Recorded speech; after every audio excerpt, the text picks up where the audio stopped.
du ministère de la Jeunesse et des Sports et de l'Action civique, Mme Martine Jacques, autorité policière, membre de la chorale, invité en vos titres, grades, membre de la Croix-Rouge, travailleurs de la presse en ligne, parlée, écrite et télévisée, mesdames et messieurs. En ce jour solennel où les hommes de loi du monde entier, et particulièrement ceux du barreau de Saint-Marc, réunissent pour célébrer la vie de leur patron Yves et Laurie de Kermatin, au nom du Conseil de l'Ordre, permettez-nous d'exprimer une pensée spéciale pour les bâtonniers Magdala Joseph du barreau de Jacmel, incarcéré injustement depuis plus de 2 ans à la prison civile de sa juridiction, abandonnant ainsi ces 2 fillettes seules avec leur mère, sans défense ni secours, dans les bras des malveillants et des sanguinaires du pays. Que la Fédération des barreaux d'Haïti fasse de son mieux pour accompagner la famille et de faire de ce dossier sa priorité au cours de cette année, en vue de permettre à ce prestigieux personnage de recouvrer sa liberté. Une pensée spéciale aussi en faveur du suppléant juge de paix de la commune de la Petite Rivière de l'Artibonite, en la personne de Maître Élise Dolisné, qui a été enlevé chez lui par les gangs de Grand Griffe depuis le 7 décembre 2024 et qui s'y trouve encore malgré les versements de plusieurs rançons. Une pensée spéciale enfin en faveur du juge Jacques-Édouard, qui a été victime par balle au pied droit pendant qu'il exerçait ses fonctions de juge de paix et d'auxiliaire du commissaire du gouvernement. Nous profitons de lui adresser encore une fois nos sincères félicitations pour sa promotion méritée comme juge de siège au TPI de ce ressort. Que Dieu les garde sous ses ailes et les protège de tous égards. Chers confrères et consoeurs, mesdames et messieurs, notre présence ce matin du lundi 19 mai 2025 dans la sainte de cette église témoigne notre attachement et notre souci à notre patron Yves et Laurie de Kermatin, ou Yves de Tréguier, ou Saint-Yves tout simplement, suivant la tradition de l'Église catholique. Il est un prêtre et officiel de diocèse de Tréguier, né en 1253 au manoir de Kermatin à minuit et mort le 19 mai 1303 au même endroit. Il a consacré toute sa vie à la justice et aux pauvres. Canonisé le 19 mai 1347 par le pape Clément VI, Yves est le patron de toutes les professions de justice et de droit, notamment celle d'avocat. Yves et Laurie de Kermatin fut né dans une famille noble au manoir de Kermatin sur la paroisse de Mini. Orphelin de père très jeune, il fut élevé par sa mère, qui fut aussi noble. Il grandit dans les Trégors et se rendit à Paris pour suivre ses études des arts, de la théologie à la Sorbonne. Après avoir terminé ses études de droit dans la prestigieuse école de droit d'Orléans, il revient au pays. On le nomme à la fois curé de Tréguès et juge ecclésiastique à Tréguier. Sous l'influence des moines franciscains avec qui il a de longues discussions sur la perfection et la pauvreté, il se décide à partager ses ressources avec les pauvres. Il menait une vie très simple et frugale, parfois même de privation en faveur des indigents. Ses repas se composaient le plus souvent de pain, de légumes et de pois, sans rien d'autre. Il buvait toujours de l'eau pure, très rarement du vin. Il dormait toujours par terre, dans une pièce sans chauffage, n'ayant pour oreiller qu'une pierre ou des livres. Ses vêtements étaient de la plus extrême simplicité. Il dormait peu, consacrant tous ses loisirs à l'étude et à la prière.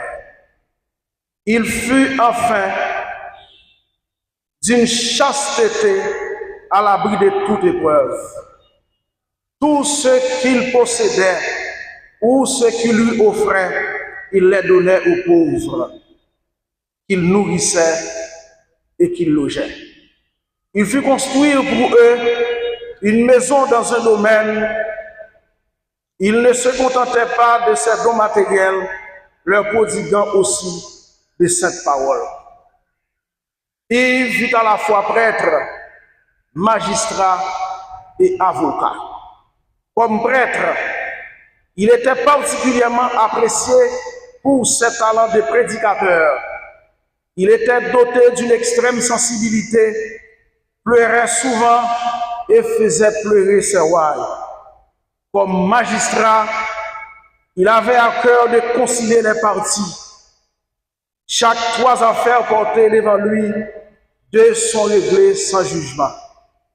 Il rendait une prompte justice, n'ayant égard ni pour les rangs, ni pour la fortune.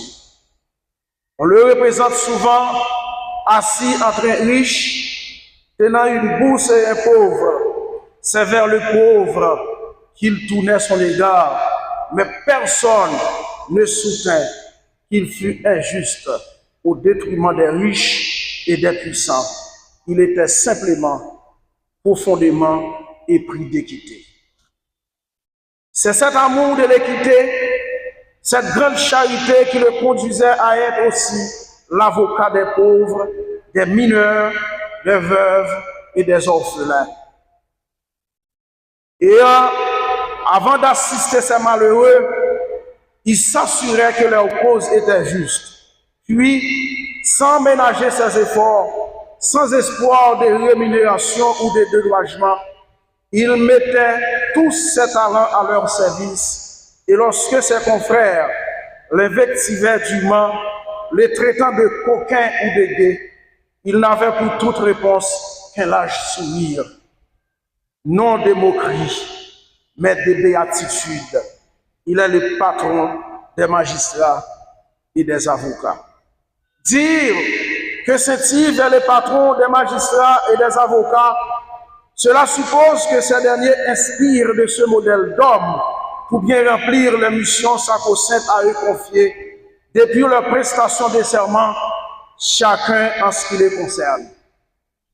S'ils ont fait leur devoir, comment vivre dans un pays où les droits des citoyens, notamment des filles, des femmes et des handicapés, sont systématiquement violés sans pouvoir recourir à la justice? Comment et pourquoi il y a autant de déplacés, des femmes et des filles violées et kidnappées? Pourquoi des Haïtiens sont-ils obligés de se risquer d'aller vivre en République dominicaine malgré des menaces de violence apparentes? S'ils ont rempli leur devoir comme Saint-Yves, pourquoi l'impunité règne encore dans le pays? Est-ce cela qui a produit le phénomène du Guacali? Ces questionnements et autant d'autres ont conduit le Conseil de l'Ordre des avocats de Saint-Marc à organiser du 14 au 15 mai 2025 à Le Troquet Café Théâtre un séminaire sur le thème de l'effectivité des droits humains en ces temps de crise en Haïti. Une formation qui a permis aux jeunes avocats et aux défenseurs de faire face à une série de compétences et de réfléchir sur des sous-thèmes tirés du grand thème tels que Maître Jean-Eddy Ménard et Rita Aristide, qui ont traité de la situation des Haïtiens vivant en République dominicaine au regard des droits de l'homme, Maître Naomi Benjamin et Martine Jacques, qui ont analysé la problématique des femmes et des filles face aux violences des gangs en Haïti. Maître Altesse Toussaint, de sa part, a traité l'inefficacité de la puissance publique face au mode opératoire des gangs en Haïti. Maître Exhumé Fleurimont a vu l'inaccessibilité à la justice dans des zones gangstérisées en Haïti, causes et conséquences. Et enfin, un panel composé de Maître Chesnel Fislovi et de Freno Cajuste a enfin analysé succinctement la vengeance privée et l'impunité en Haïti. Si les magistrats et les avocats ont bien rempli leur rôle à l'instar de Saint-Yves, comment l'administration publique, la douane, la DGI, l'immigration, les directions des organes déconcentrés et même des hôpitaux, des écoles, n'en parlons plus, des tribunaux et des commissariats, tous ont gangré de corruption, de partialité, d'injustice, d'abus et de politiques de poids, de mesure. Depuis 2005, l'ULCC enquête, rapporte des faits de corruption, de blanchiment des avoirs, requiert la mise en mouvement de l'action publique contre les malfrats, les criminels à cravate, dilapidateurs des fonds publics. Mais combien d'entre eux qui sont jusqu'ici arrêtés, jugés, condamnés et purgés leur peine?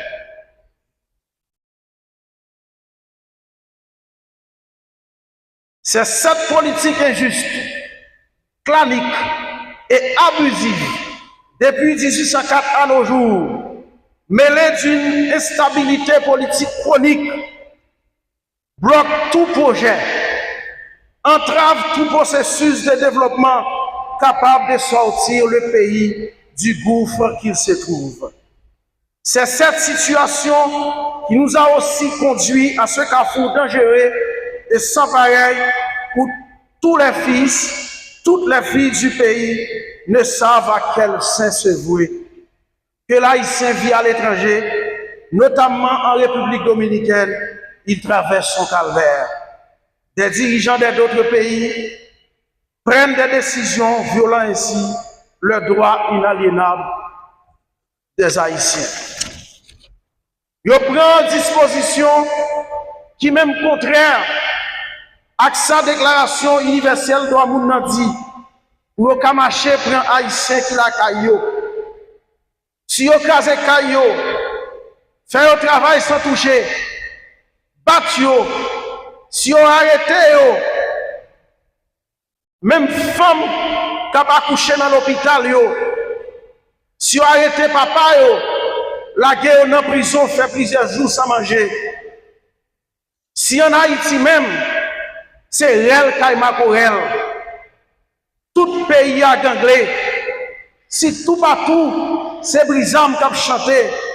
Si moun pas capable de dormir, qu'est sous biscuit. Si moun pas capable de voyager, pas qu'à faire commerce, pas qu'à faire jardin, si on pas qu'à sortir au travail, c'est nous-mêmes dans la justice là qui est responsable. Si l'État a couru pour gang, si l'État fait bac, si l'État faillit, si l'État bat bas, si il y a des gens qui disent l'État a gagné même même, si malgré promesse sous promesse, rien sérieux par jamais fait, si au contraire, bandits viennent plus fort chaque jour, si on pile ville de Kouti rivière la Tibonite, mi balai, li en cours, 15 coffres, pour des bouquets, vide, pas de monde qui était là-dedans. Si on dit craser tout ça, yo joue sous route yo. Si ti moun yo la sans maman, sans papa, si on pas jouer côté pour dormir, rien pour manger, ne pas capable aller à l'école. Si l'avenir vient pitris, c'est nous-mêmes dans la justice là qui est responsable. Parce que c'est tout en a répété, la justice élève une nation. Si pas qu'il y a un pile dans nous-mêmes, avocats, juges, commissaires, notaires, qui jamais posé toute question qui côté ça va aller. Si nous pas jamais demandé, jour qui laisse ça qu'a fini, pour qui ça tout bagage ça yo, qui a venu petit monde qui la guerre sans maman, sans papa. Si nous pas dit qui coûte mais nous cabaye pour changer ça, c'est nous-mêmes dans la justice là qui est responsable. Si Yves t'a levé, il t'a demandé nous qui ça nous fait en fonction nous gagnons, qui ça nous chaque t'a répondre aujourd'hui. Et nous chaque dans nous prend responsabilité nous dans ce qui a passé aujourd'hui. Chers confrères et consoeurs, mesdames et messieurs, la renommée de cette île est mondiale. 678 ans depuis sa canonisation par Clément VI, le 19 mai 1347, la basilique cathédrale où garde son tombeau attire encore des centaines de milliers de pèlerins de toutes nations et de toutes langues, des cardinaux, le nonce apostolique, de nombreux archevêques et évêques, des centaines de prêtres, des représentants officiels de plusieurs gouvernements, des délégués des universités, des barreaux de différents pays, tous y sont rendus chaque année en vue de rendre des pieux hommages à un homme qui a vécu comme nous. Quelle vie extraordinaire! Plus de 700 ans encore, sa mémoire est en bénédiction. Pourquoi cet humble prêtre breton a-t-il laissé derrière lui un tel rayonnement? Juge intègre, avocat des pauvres, des veuves et des orphelins, Yves Elory de Kermatin fut aussi le modèle des pasteurs, prédicateur infatigable. Il parcourut des campagnes, bouleversant ainsi les foules par le feu de sa parole et les rayonnements de sa vie. À l'occasion des célébrations du 700 ans de la mort de Saint-Yves, le pape Jean-Paul II avait adressé un message à Monseigneur Fouchot. Il fait mémoire du grand Saint-Yves, magistrat intègre, avocat et prêtre, fidèle à défendre les principes de justice et d'équité, attentif à garantir les droits fondamentaux de la personne, le respect de sa dignité première et transcendante et la souveraineté de la loi que la loi lui assurait, et souligne l'actualité de son message qui promet une justice équitable et de défendre le droit des plus pauvres. C'est cet avocat, magistrat et professionnel du droit et de la justice que le barreau de Saint-Marc vous invite tous et toutes à imiter comme modèle. Décédé le 19 mai 1303, le jour de l'ascension, dans son manoir de Kermatin, son corps a été transporté sur un brancard à la cathédrale de Tréguier, où de nombreuses personnes se déplacent pour s'approcher et de toucher sa dépouille.